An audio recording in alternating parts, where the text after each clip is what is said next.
everyone, today we will see SN1 reaction. SN1 stands for nucleophilic substitution, 1 stands for unimolecular reaction. Yes, so example for SN1 reaction is alkaline hydrolysis of tertiary alkyl halide. Yes, so in this case the substrate will be tertiary alkyl halide. Yes, let's take one example.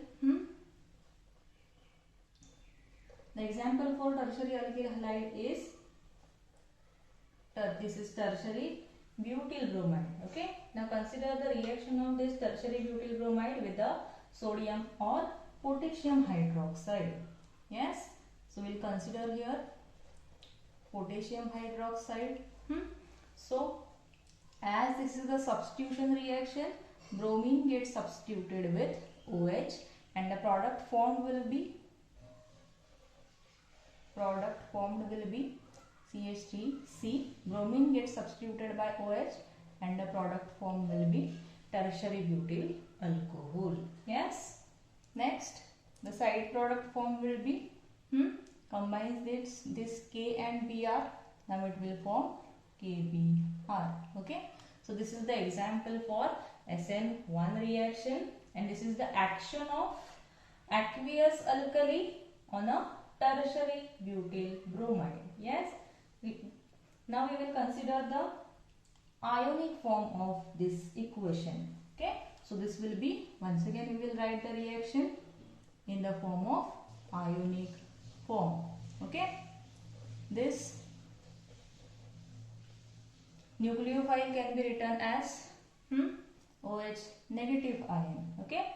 So just substitute the nucleophile. The reaction will be okay, and here bromine negative ion. Okay, so in this way we can write the ionic form for the reaction. Okay, so once again see the nucleophile OH is the stronger nucleophile and Br is the weaker nucleophile. Okay, so OH substitutes the weaker nucleophile and the product formed is tertiary butyl alcohol. Yes, clear? Now once again we will consider the rate for this equation, and experimentally it is observed that rate for the reaction depends only on the concentration of this tertiary butyl bromide, and it is independent on the concentration of hydroxyl ion. So rate will be equal to only depends on the concentration of tertiary butyl bromide.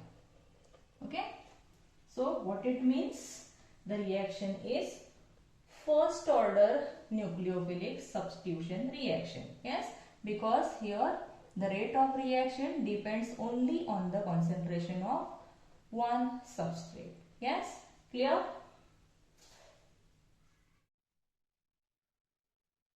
Consider the mechanism for SN1 reaction. So this is the two-step mechanism into the step 1. Step 1 will be the ionization of tertiary butyl bromide.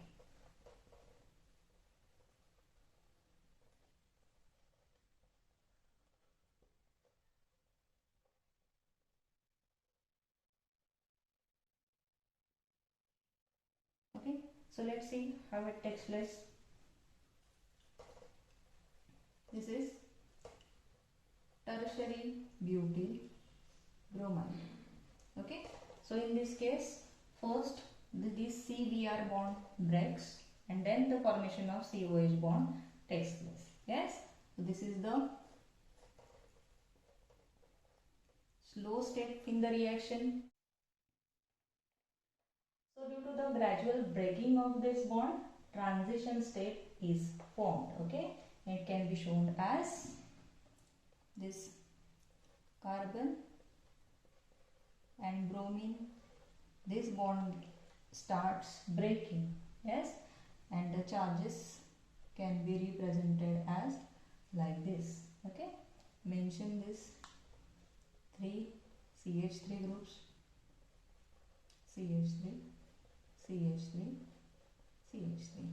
Okay, so due to the breaking of CBr bond, transition state is formed. We will consider this as a transition state 1. Okay, so when this bond is broken, see the carbocation is formed, that is the ionized form of tertiary butyl bromide. Okay, and it can be written as like this. Okay, this is the ionized tertiary butyl bromide. Okay, with the removal of bromine negative ion. Okay, so this will be the first step for the SN1 reaction. Now let's see the second step. Step 2 is attack of nucleophile.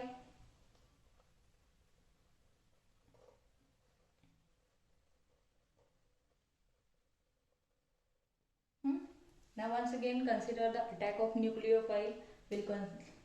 We'll write this carbocation which is formed. This is the carbocation. Okay, so in this case the nucleophile attacks in both the ways. Means it can be attack from the front side also and from the back side also. Yes, we will consider both the cases. Yes, this is the front side attack and this will be the back side attack. Okay, now consider these two reactions. This is the front side attack and this will be the back side attack. Yes, now due to back side attack, consider this first. This is the structure, or it can be written as like this. CH3, CH3, CH3. Okay.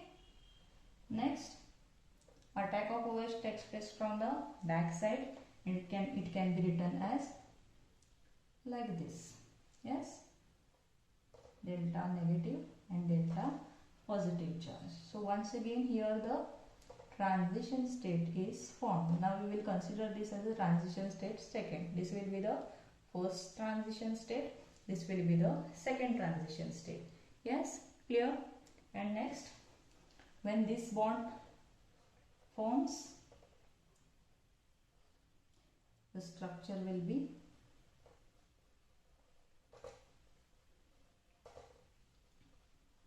okay. Now the formation of product will be this. Okay, and this will be this reaction or backside attack will take place with the inversion of configuration. Now let's see the front side attack. In the same way we will write the transition state second. Okay, this is the carbocation, and in this case these three CH3 are attached to the carbon atom and these are in the plane, so we can write it as a planar structure. Yes, so due to front side attack it can be written as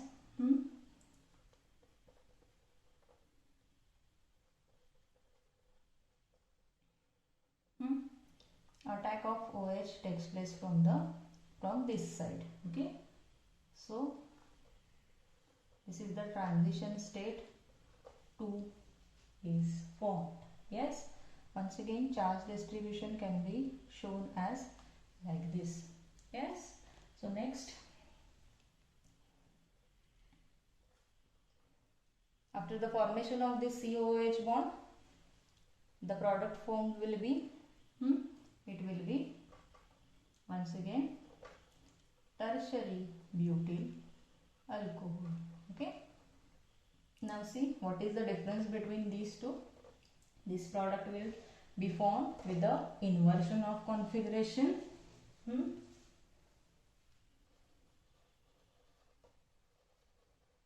And this product is formed with the retention of configuration. Okay, so in case of SN1 reaction, both side attacks are possible. Okay, so possibility for this attack will be 50%, front side attack, and back side attack will be 50%. Okay, clear?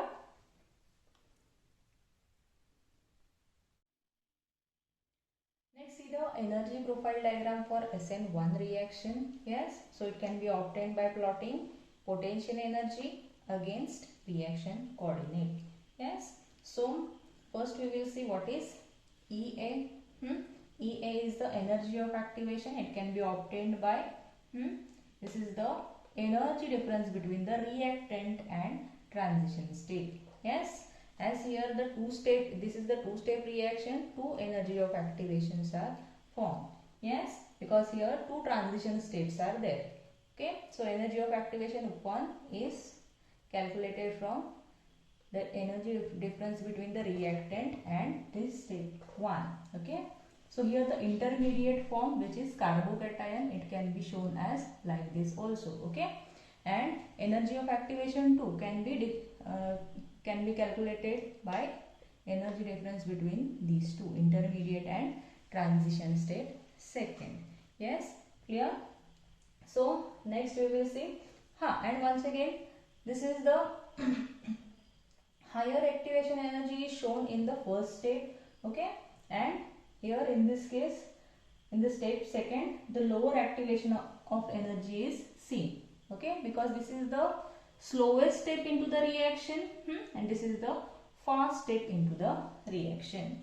Yes, next is the delta H. What is delta H? That is the heat of reaction and can be calculated from the energy difference between the reactant and product. Yes, clear?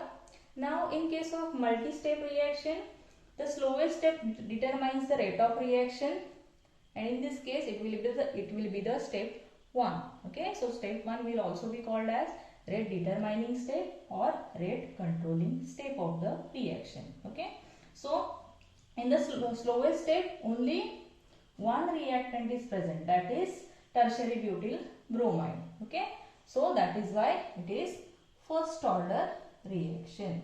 Okay, clear?